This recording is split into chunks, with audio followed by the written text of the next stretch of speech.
Hi hello నమస్తే welcome to LP news. నేను తరి రాజశేఖర్. జగిత్యాల జిల్లా మెట్పల్లి పట్టణంలో పెన్షనర్ల నిరసన చోటు చేసుకుంది. పెన్షనర్లకు ప్రమాదం తెస్తున్న 25 మార్చ్ 2026 నాటి కేంద్ర ప్రభుత్వ చట్టాన్ని ఉపసంహరించాలని తెలంగాణ రాష్ట్ర విశ్రాంత ఉద్యోగుల సంఘం మెట్పల్లి పెన్షనర్లు డిమాండ్ చేశారు.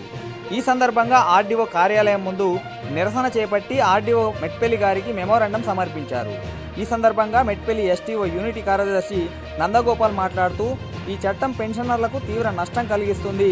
ప్రభుత్వం వెంటనే ఈ చట్టాన్ని ఉపసంహరించాలి, లేకపోతే ఆందోళనను మరింత ఉధృతం చేస్తామని హెచ్చరించారు. ఈ కార్యక్రమంలో సంఘం కార్యదర్శి నందగోపాల్, కోశాధికారి చిన్నయ్య, అసోసియేట్ అధ్యక్షులు నర్సయ్య, కొండగట్టు, గాండ్ర ఆనందరావు తదితరులతో పాటు అధిక సంఖ్యలో పెన్షనర్లు పాల్గొన్నారు.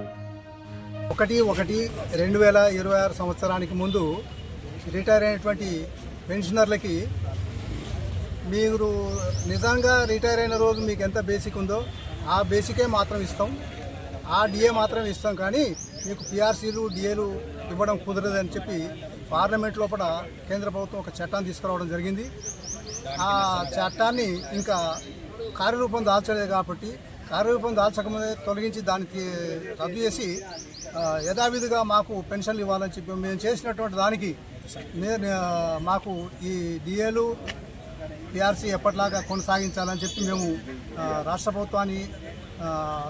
ప్రభుత్వం ద్వారా కేంద్ర ప్రభుత్వానికి మెమోరాండం సమర్పించడం జరుగుతుంది సార్. దానికి జిల్లా యూనిట్ లోపల కలెక్టర్ గారికి, మిగతా ఎస్ఓ యూనిట్లో తహసీల్దార్ గారు ఉంటే తహసీల్దార్ గారికి, లేకపోతే ఆర్డీఓ గారు ఉంటే ఆర్డీఓ గారికి మా మెమోరాండాలన్నీ కూడా సమర్పించుకుంటూ నిరసన కార్యక్రమాన్ని చేపట్టాం సార్. దీనికి మీ అందరి కోఆపరేషన్ ఇచ్చినందుకు ధన్యవాదాలు.